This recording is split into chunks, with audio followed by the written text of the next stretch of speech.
전능하신 하나님 아버지, 우리를 사랑하시는 하나님의 말씀 앞에 섰습니다.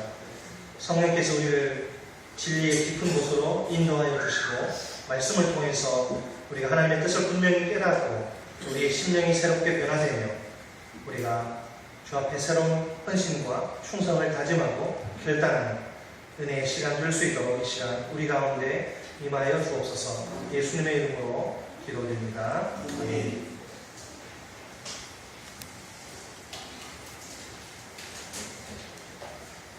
제가 대학생 시절에 교수님들로부터 귀가 따갑도록 듣던 말이 있습니다. 의사는 의술로 말하고 판사는 판결문으로 말하고 기자는 기사로 말한다. 여러분, 이것이 무슨 말입니까? 쉽게 한번 생각해 볼까요? 어떤 의사가 있는데 맞는 스포츠맨입니다. 수영과 또 테니스와 산악, 자전거, 행글라이딩의 친구입니다. 그런데 환자만 보면 고양이 앞에 선 쥐 신세입니다. 제대로 시원스럽게 고치는 병이 없어요. 어떤 판사가 있는데 스쿠버 다이빙의 대가입니다. 태평양과 대서양을 누비며 추중세계에 푹 빠져 삽니다. 그런데 항상 법조문을 잘못 적용해서 엉터리 판결문을 남발합니다. 어떤 기자가 있는데 꿈이랍니다. 시집 오겠다고 덤벼드는 여자들이 한 100명쯤 됩니다. 그런데 나름대로 열심히 취재하고 기사 작성해서 이제 데스크에 보내도 정작 신문에 실리는 게 거의 없습니다. 내용이 하도 부실하다 보니까 데스크에서 전부 편집되기 때문입니다.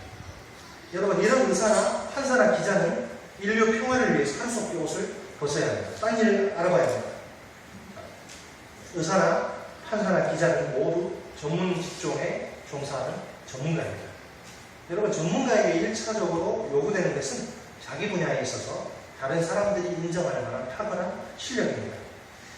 우리 그리스도인들 역시 전문가들입니다. 아마추어가 아니라 스페셜리스트들입니다. 다른 건 몰라도 적어도 하나님에 관해서만큼은 누구보다 잘 알고 있습니다. 그래서 하나님에 관해 한번 읊어보라고 하면 할 말이 아주 많아요. 우리가 믿는 하나님은 살아계시며 전능하신 분입니다.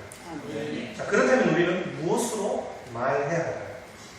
의사는 의술로 말하고 판사는 판결문으로 말하고 기자는 기사로 말하는데 우리 그리스도인들은 무엇으로 말해야 합니까? 우리는 하나님의 능력으로 말해야 합니다. 그리스도인이라는 우리의 존재를 어떻게 무엇으로 증명할 수 있습니까?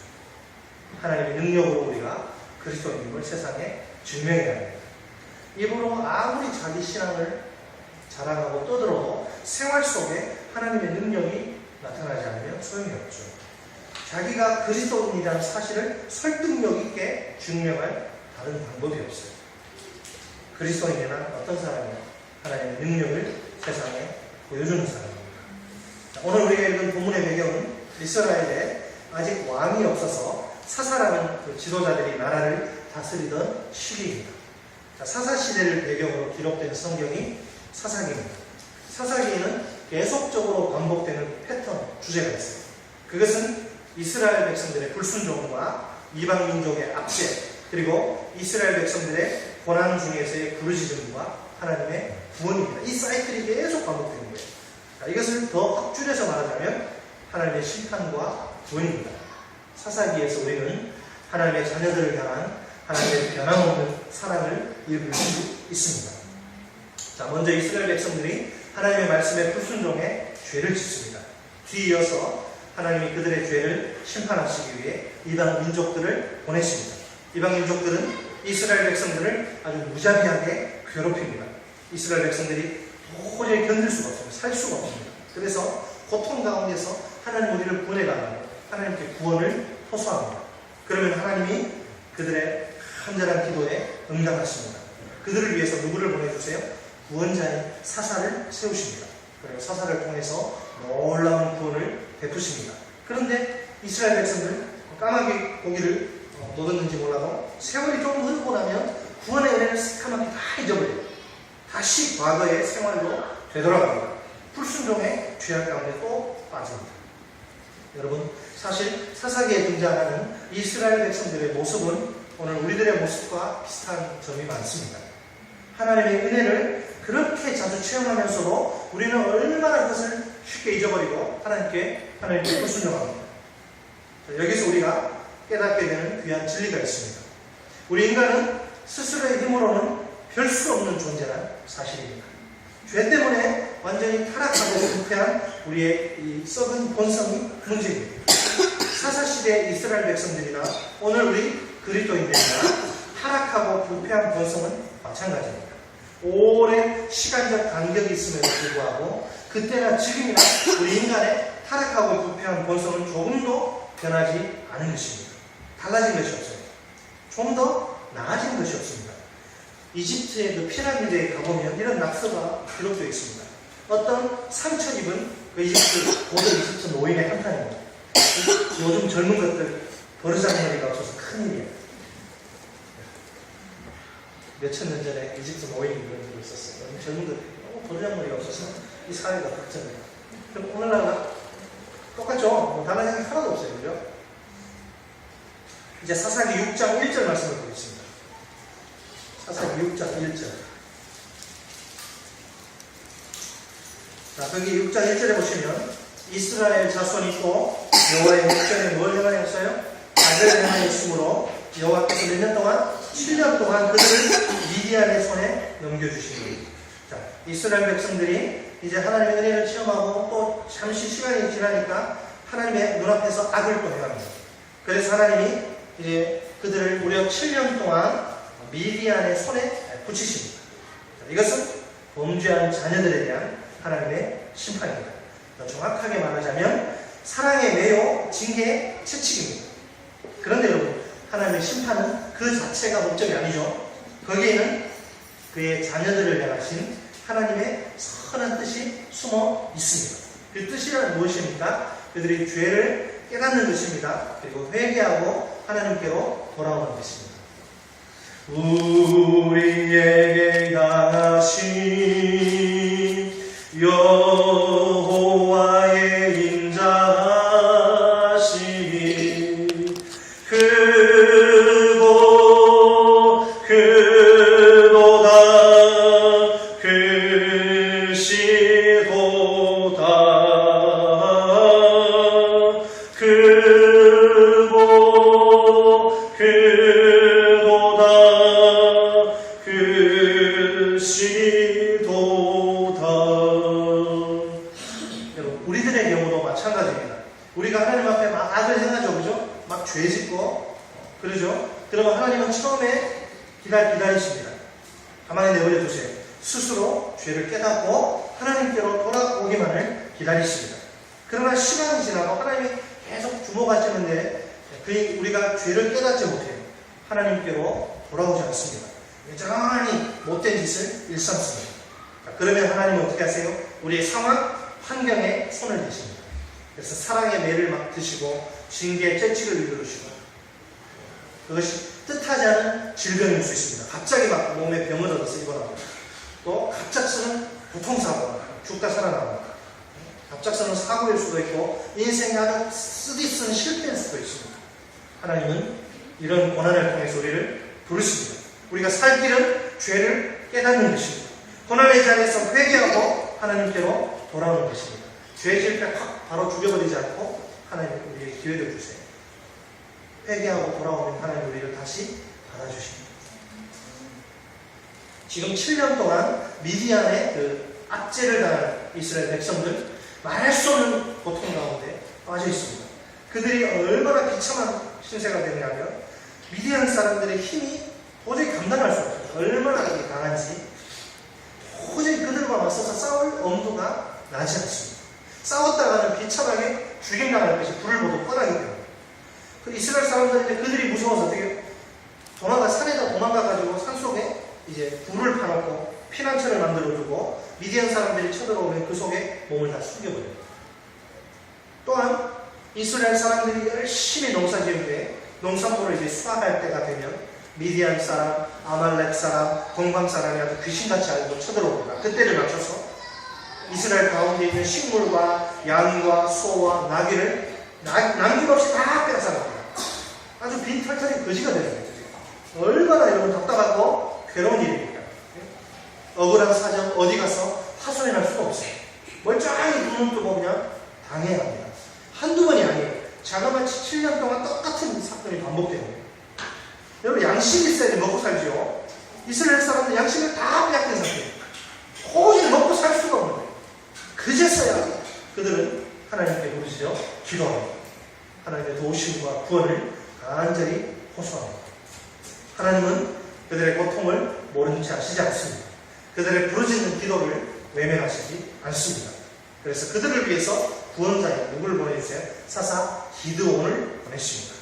자, 먼저 우리는 미디안의 그 대군, 미군의 미디안의 엄청난 대군이 대부대가 모래산 앞 골짜기 전체에 아주 그냥 개미떼처럼 확 이렇게 퍼져 있다는 사실을 기억해야 합니다.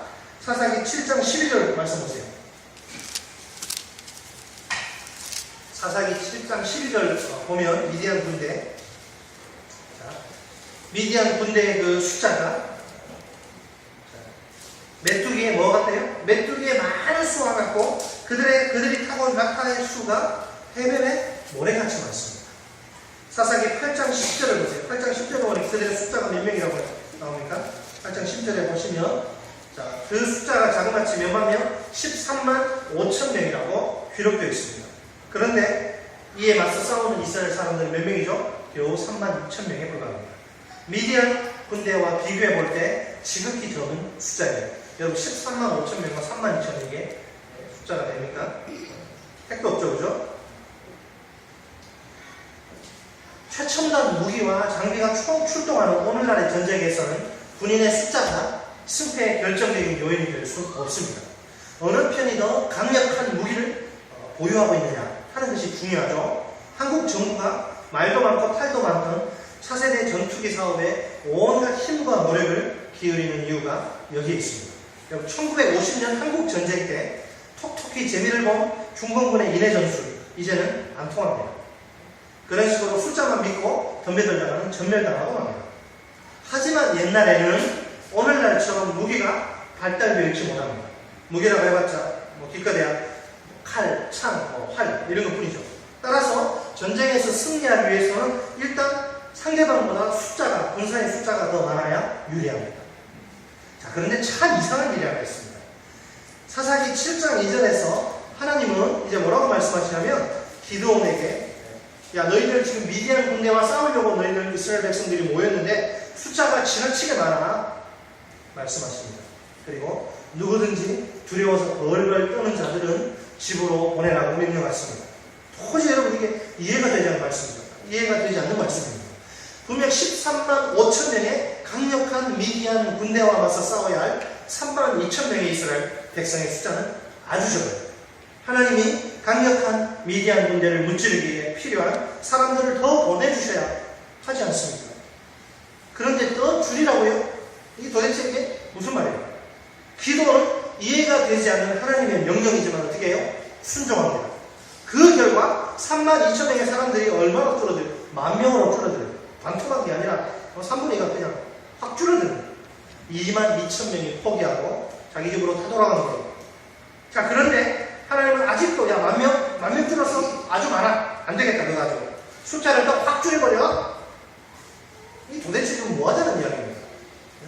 기가 막힌 노릇이 아닐 수 없습니다. 자, 이제 하나님은 한 가지 테스트를 통해서 전쟁터에 나갈 사람과 집으로 돌아갈 사람을 구별하십니다. 하나님 이스라엘 백성들을 어디로? 물가로 이렇게 인도하세요. 자, 그들이 이제 물가에 이르자 기드온에게 자, 사람들에게 물 마시게 하라. 근데 그들이 어떻게 물을 마시는지 잘 살펴보라. 이렇게 말씀하십니다. 그때 그 10,000명 중에 9,700명은 무릎을 탁 꿇고 물을 막 마십니다. 반면에 300명은 어떻게 먹느냐? 손으로 이렇게 무릎을 꿇는 게 아니라 손으로 이렇게 움켜서 물을 입에 대고 이렇게 핥아서 막 먹습니다. 하나님은 이 물을 핥아먹은 300명을 선택하십니다. 자, 여기에서 300명을 선택하신 하나님의 목적은 기드온 그 휘하의 사람들을 어떤 특정한 종류의 사람들, 더 뭐 용기가 있다, 더 용맹하다 이런 사람들로 줄이는 것이 아닙니다. 한국교회에서 이렇게 설교 잘못하는데요. 잘못하는 분들이 많이 있는데 이 기드온의 300용사 사실은 용사 아닙니다. 그러니까 9,700명보다 이 사람들이 더 막 용기가 있고 뭐 담력이 크고 더 똑똑하고 이런 사람들 아닙니다. 어떤 특정한 그런 종류의 사람들로 줄이는 게 목적이 아니고 대신 특정한 숫자의 사람들로 줄이는 게 하나님의 목적입니다. 하나님은 결코 소수 정예 부대를 원하시는 게 아닙니다. 300명 소수 정예 아닙니다. 300이라는 옛날에 영화에 보면 그 스파르타의 군대가 나오잖아요. 그 300명, 딱 300명인데 그 사람들은 아주 그냥 살인 병기들이 이스라엘 사람들은 그러지 않아요. 정말 무능력하고 보잘것없어서 전쟁에서 승리했을 때 내 손이 나를 구원했다 이렇게 말할 수 없는 그런 아주 조그만 사람들이죠. 자기 자신들의 힘으로 승리하였다고는 도저히 생각할 수 없는 그런 아주 소수의 사람들입니다. 자, 하나님은 이스라엘 백성들이 전쟁에서 승리하는 것은 그들의 힘에 달려있지 않고 전적으로 하나님의 손에 달려있다는 사실을 깨닫기 원하십니다. 하나님은 300명이 아니라 500명 할 수도 있고 100명으로도 할 수 있어요. 50명으로도 할 수 있어요.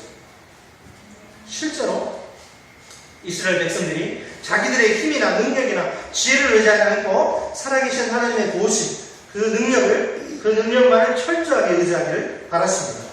따라서 32,000명이나 10,000명은 하나님이 보실 때 정말 많은 숫자입니다. 하나님이 원하시는 숫자는 300명이면 충분합니다. 여러분, 사실 그들이 미디안 대군과 맞서 싸우는 것 자체가 이게 무리입니다. 왜냐하면 강력하기 짝이 없는 미디안 군대와는 도대체 이게 싸움이 되지 않기 때문입니다. 말하자면 축구로 말하면 프리미어 리그 그 축구 선수들과 우리 그 동네 조기 축구의 그 축구 수준하고 똑같아요.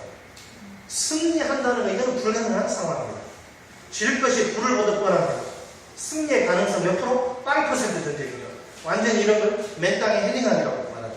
잘 생각해 보세요. 여러분 숫자 수학적으로 계산해 보실래요? 13만 5천 명 대 300명 전쟁. 1대 451명의 전쟁. 그러니까 기도원 군대가 승리하기 위해서는 300명 모두가 각각 반드시 몇 명? 적을 몇 명 죽여야 돼요? 450명씩 죽여야 돼요. 적을. 300명 중에 단 한 명이라도 450명 이상의 적을 죽이는데 실패하면 전쟁에서 승리할 수 없습니다. 한 사람이 어떻게 450명을 죽입니까? 그것도 300명 모두가 어떻게 450명씩을 죽입니다.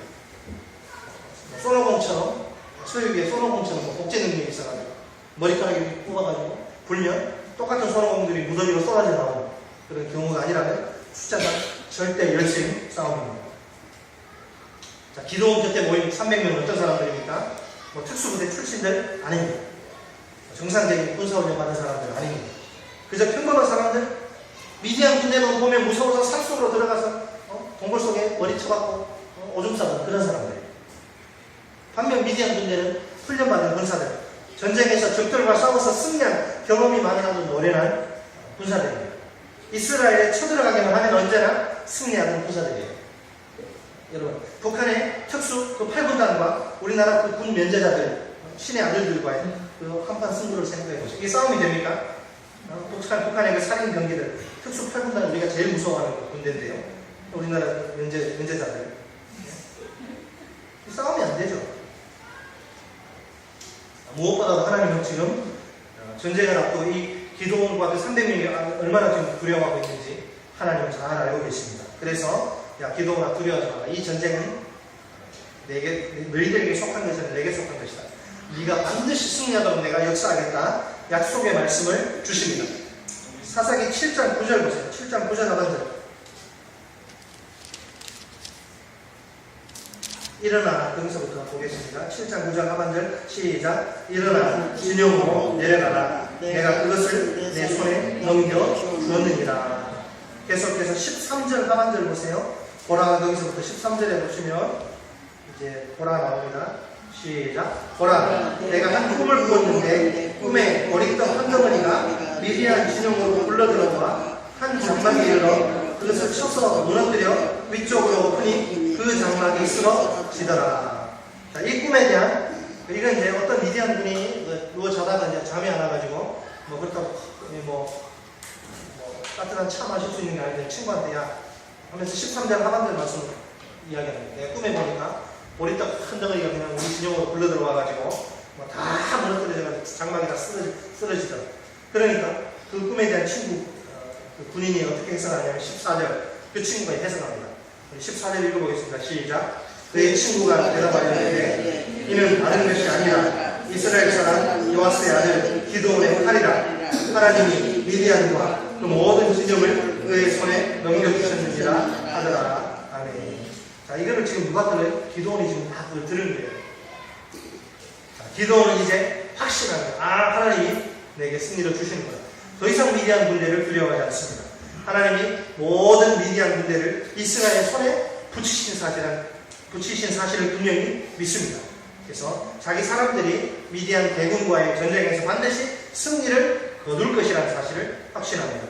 그래서 이제 300명의 사람들을 100명씩 3개의 부대로 이렇게 나눕니다. 3개의 부대가 나팔을 불고 왼손에 횃불 들고 오른손에 나팔을 이렇게 들어서 불며 뭐라고 외치냐면 여호와와 기도원의 칼이다. 야 이놈들아, 여호와와 기도원의 칼밭을 받아 말하자면 여호와와 기도원의 칼이다 외치고 적진을 이렇게 빙 둘렀어요. 그때 이게 도대체 무슨 초딩들 이게 장난도 아니고 뭐하는 거예요 이게? 활 쏘고 칼 던지고 그게 아니라 그냥 횃불 들고 나팔 하나 불면서 여호와 기도원의 칼이다. 그런데 어떤 일이 벌어져요? 도저히 상상할 수 없는 게 기막힌 일이 벌어집니다. 하나님이 적군끼리 서로 자기들끼리 막 칼로 치게 하고 저희들끼리 막 배 찌르고 목 빼고 막 죽이게 하는 뭐 눈에 뭐가 보이는지 몰라요. 다 자기 친구가 막 이스라엘 군사가 보였는지 그런 설명은 안 나오지만 완전히 그냥 다 뺏다가 돌아가지고 여러분 이게 얼마나 웃기는 게 한심한 일입니까? 한순간에 용맹스러운 미디안의 대군이 아군과 적군을 구별하지 못하는 오합지졸로 둔갑한 것입니다. 마침내 기도원의 300명의 사람들이 미디안의 13만 5천 명의 대군을 무찌릅니다. 이 전쟁에서 미디안의 대군은 13만 5천 명 중에서 몇 명이 죽어요? 12만 명이 죽임을 당합니다. 기도원의 완벽하고도 철저한 승리입니다. 자, 여러분 기도원의 300명의 사람들이 13만 5천 명이나 되는 미디안 대군을 완전히 물리칠 수 있었던 비결이 무엇일까요? 그것은 바로 하나님께 대한 절대적인 믿음과 순종입니다. 무엇이라고요? 하나님께 대한 절대적인 믿음과 순종. 기도원은 보잘것없는 300명의 사람들을 이끌고 하나님 한 분만을 철저히 믿고 의지한 채 전쟁터로 나갑니다.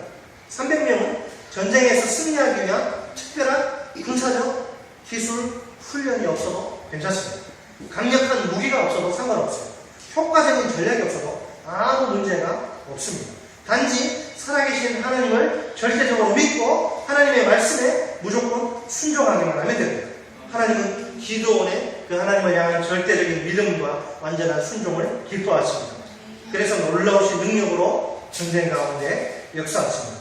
기도원의 보잘것없는 300명의 사람들에게 완전한 승리를 안겨주십니다.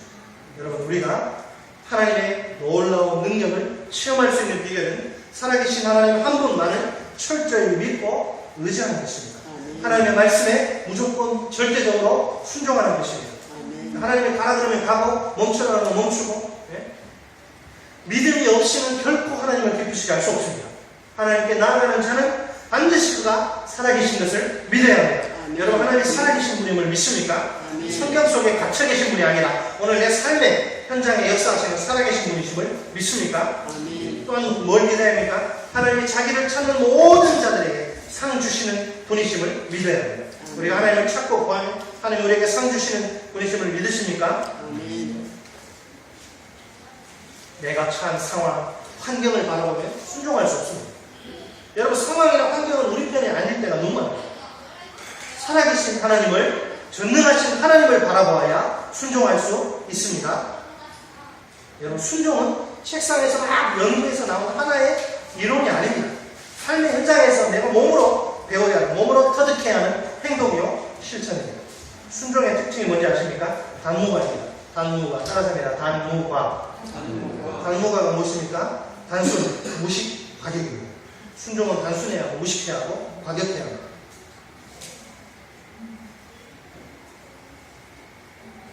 그런 거 아닙니까? 제가 우리 가르치는 청년들은 그런 청년들이 많아요. 수련회 못 가게 하고 성경 또 단기 종교 못 가게 사표 들고 보내줄래? 나 사표 쓸까? 물론 이제 직장에서 시험쳐나가지고 맨날 실적도 안 좋고 그러면 그냥 나가는 거죠. 잘하는 경우에 순종은 다른 사람들 눈치를 보지 않습니다. 단순하고 무시하고 과격한 모습으로 순종해 보세요. 그러면 엄청난 하나님의 능력이 쏟아집니다. 말이 필요 없어요. 사장님 잘못했다고 해요. 그래, 내가 잘못했다. 미안하다. 누가 갑이고 누가 을인지 몰라. 우리는 얼마든지 갑이 될 수 있어요. 직장에서. 자, 이것은 순종해본 사람이 누릴 수 있는 축복입니다. 이렇게 청년들이 말을 하죠. 목사님, 제가 하나님의 말씀에 그냥 눈 딱 감고 순종했더니 이렇게 신기한 하나님의 능력을 경험했습니다. 제가 중국 단기성도 도저히 참석할 수 없는 상황이었는데 철옹성같이 굳게 잠겼던 그 환경의 문이 순식간에 거짓말처럼 열리고 말았습니다. 여러분, 이것저것 머리 굴러가면서 옛날에는 주판, 요즘은 계산기 두드리고 이거 하면 내게 어떤 유익인가 이렇게 자꾸 머리 굴려가면서 계산해서는 안 됩니다. 사람들 눈치 보면서 몸을 산해서는 안 됩니다. 그러면 절대 순종할 수 없죠. 하나님의 능력과는 아무 상관없는 삶을 살 수밖에 없습니다. 다른 그리스도인들 입에 막 거품을 물려 하나님의 능력을 경험한 무용담을 막 자랑하는데 순종하지 않는 그리스도인은 할 말이 없어요. 꿀 먹은 벙어리. 왜? 하나님의 능력에 대해서 내가 안 알려주셨기 때문에. 자, 여기서 한 가지 생각해 볼 중요한 문제가 있습니다. 그것은 하나님의 능력에 대한 필요성의 문제. 하나님의 능력, 나 그거 없어도 내 사는데 아무 신경 없다. 하나님의 능력을 절실하게 필요로 하지 않는 그리스도인들 굳이 하나님의 능력을 구하지 않아요. 그거 없어도 내 머리 믿고 내 능력 믿고 내 돈 믿는데. 쉬운 예를 한번 들어볼까요? 누가 병원에 가서 의사를 찾습니까? 제가 멀쩡한데 제가 멀쩡한데 여러분, 제가 외과에 왜 가겠습니까? 안 가요. 멀쩡한데 팔다리 부러진 것도 아니고 외과에 가고. 누가 병원에 가서 의사를 찾습니까? 자기가 반드시 치료받아야 할 병에 걸린 사실을 아는 사람이에요. 내가 무슨 병인지 잘 모르겠지만 몸에 이상이 있다. 왜 자꾸 피가 자꾸 나오지? 이상이 있다고 느끼는 사람이 병원에 가는데, 자기가 죽을 병에 걸렸어도 그 사실을 모르거나 아무런 고통을 느끼지 못하는 사람 의사 찾지 않습니다. 췌장암은 여러분, 이게 또 다른 암도 이게 별 자각 증상이 없어가지고 병원에 가면 이미 말기 난수암 같은 것도 마찬가지예요. 몰라요. 몸이 좀 이상하다 하면 벌써 준비해야 돼. 죽는데. 그냥 죽을 병에 걸려도 몰라요. 사람 대부분. 그냥 그렇게 살다가 죽는 거죠. 정말 안타까운 것은 하나님의 능력을 공급받지 않고도 아무런 문제없이 잘 살 수 있을 것처럼 행동하는 그리스도인들이 생각보다 많다는 사실입니다. 그들은 치료받지 않으면 죽을지도 모르는 큰 병에 걸렸는데도 의사를 찾지 않는 사람과 다를 게 전혀 없어요. 여러분, 하나님의 능력을 우리가 공급받지 않으면 이 악하고 음란하고 이 더러운 세상에서 하나님의 일을 감당할 수 없고 하나님의 자녀다운 삶을 살 수 없습니다. 오늘 우리에게는 하나님의 능력이 절실히 필요합니다. 정직하게 말하자면 하나님의 능력이 필요하지 않은 데는 없어요. 우리 앞에 놓인 청소년 여러분 수련회 중국 단기성들을 보세요. 어떻게 감당해야 합니까? 우리의 힘이 아니라 하나님의 능력으로 감당해야 합니다. 아멘. 하나님의 능력이 임할 때 청소년들이 살아계신 하나님을 인격적으로 만나고 두 손을 높이 들고 주의 이름을 찬양하게 될 줄 믿습니다. 아멘. 하나님의 능력이 임할 때 중국 단기성교가 성공적으로 이루어질 수 있습니다. 아멘. 여러분, 우리가 목장 모임에 초청해야 할 VIP들 보세요. 대단한 사람. 씨알이 안 맥혀. 우리 힘으로 어떻게 초청해야 합니까? 우리의 지혜, 우리의 말빨로가 아니라 하나님의 능력으로 초청해야 합니다. 아멘. 하나님의 능력이만 VIP들의 그 아주 그냥 굳은 그 마음의 문이 활짝 열릴 수 있습니다. 하나님의 능력이만 VIP들이 목장 모임에 나올 수 있습니다. 자, 이것뿐만이 아니죠. 여러분, 자녀 양육 보세요. 자식 내 마음대로 하는 사람은 한 사람도 없어요. 자녀 양육도 그렇고 직장 생활도 그렇고 사업도 그렇고 내 마음대로 되는 게 하나도 없어요. 이 세상에. 하나님의 능력이 정말 필요합니다. 여러분, 솔직히 말해서 이 세상에서 내 힘으로 할 수 있는 일 별로 많지 않습니다. 하나님의 능력이 임하기만 우리의 자녀들이 믿음 안에서 올바르게 성장할 수 있습니다. 하나님의 능력이 임하기만 하면 직장 생활이 아무리 힘들고 고달파도 승리할 수 있습니다. 하나님의 능력이 임하기만 하면 지독한 불경기로 기업 환경이 열악할지라도 사업에서 승승장구할 수 있습니다. 무엇보다 우리가 부정적인 생각을 조심해야 합니다. 기도를 한번 생각해 보세요. 결코 상황이나 환경을 핑계 삼지 않습니다. 원망 불평하지 않습니다. 입만 열면 원망하고 입만 열면 불평하고 아무것도 되지 않아요. 그 다음 기도는 살아계신 하나님께 대한 절대적인 믿음과 순종으로 나아갑니다. 하나님이 내가 너에게 승리를 주겠다. 그러니까 믿습니다. 나가겠습니다. 그런 거예요. 그럴 때 전능하신 하나님의 능력으로 승리합니다. 여러분, 구체적인 적용이나 방법은 다르지만 항상 이 성경의 원리는 똑같아요. 마찬가지예요. 우리도 마찬가지예요. 여러분, 상황이나 환경은 이게 얼마나 잘 변하는지 몰라요. 그죠? 아주 그냥 한숨이 푹푹 나오는 서로 그렇게 10년 동안 사귀어 서로 사랑하고 결혼을 약속했는데 로또가 맞으니까 로또 서로 싸우다가 그냥 원수돼가지고 상황이나 환경 그게 좋습니까? 로또 당첨된 사람들 나중에 10년에 조사하니까 다 폐가 알코올 중독자 되고 다 자살하고.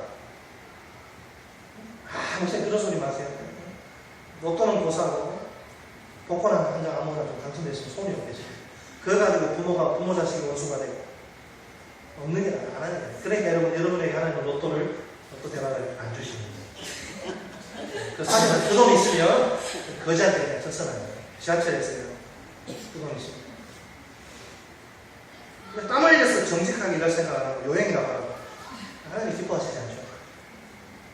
상황이나 환경이 막 진짜 막 힘들어서 한숨이 푹푹 나고 눈앞이 캄캄하고 그게 어찌하고.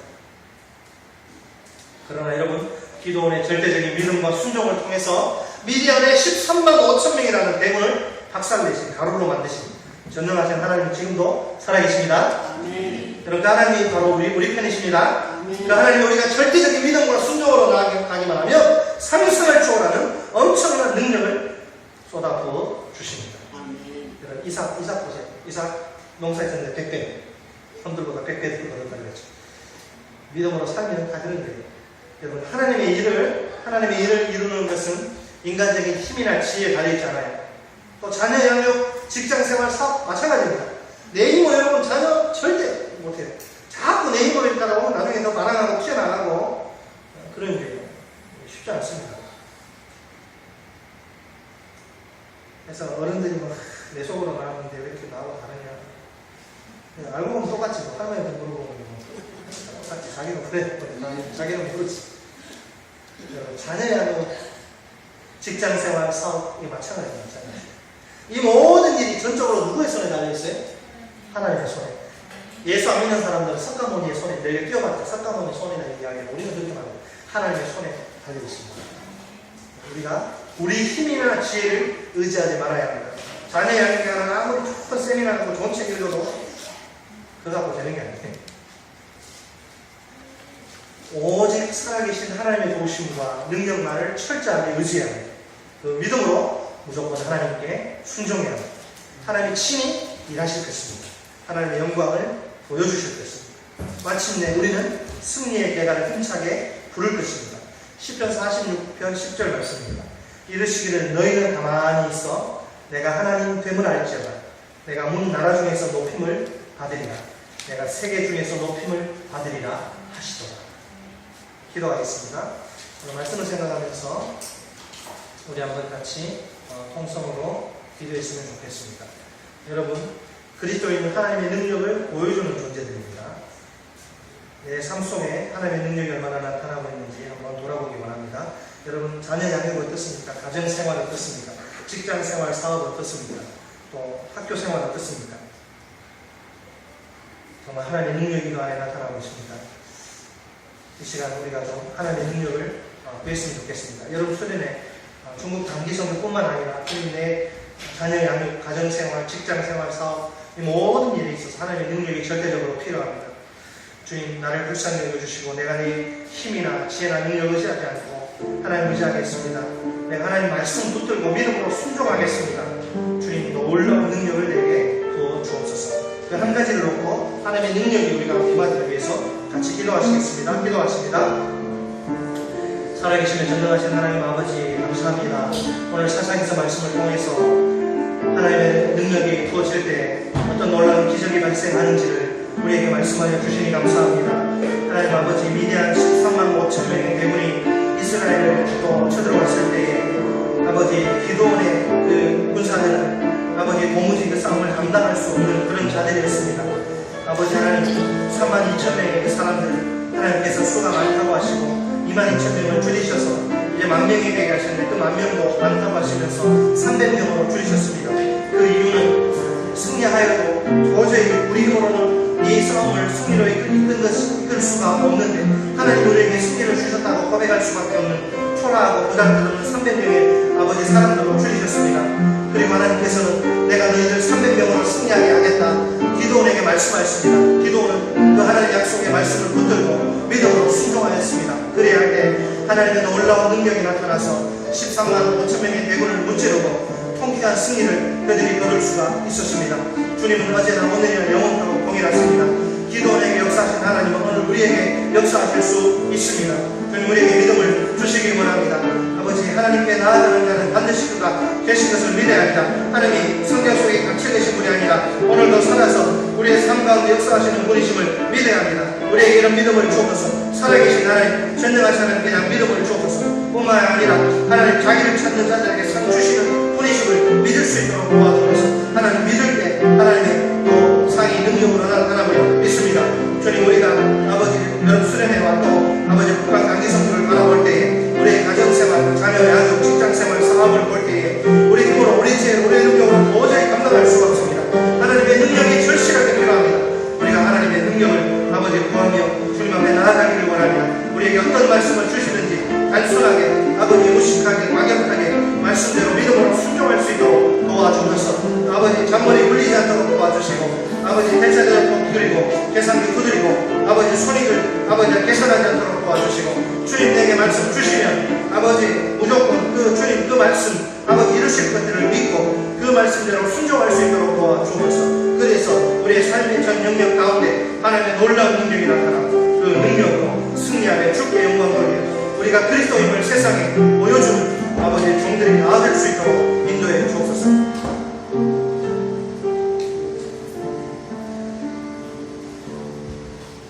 살아계신 하나님 아버지 우리에게 하나님께 대한 믿음을 주시기 원합니다.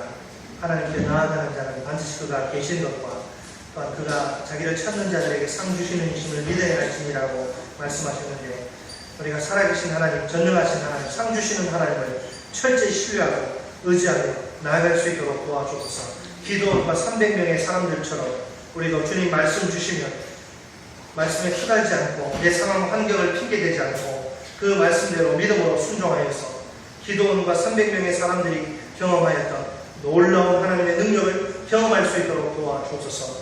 우리 가정생활 가운데, 자녀 양육 가운데, 직장생활 가운데, 사업 가운데 하나님의 능력이 절실히 필요하오니 하나님 이 능력을 우리에게 주시고 우리가 승리하여서 세상을 향해 내가 하나님을 믿고 섬기는 하나님의 사람임을 증명할 수 있도록 도와주옵소서. 능력으로 우리의 존재를 증명하는 종들이 다 되게 해주옵소서.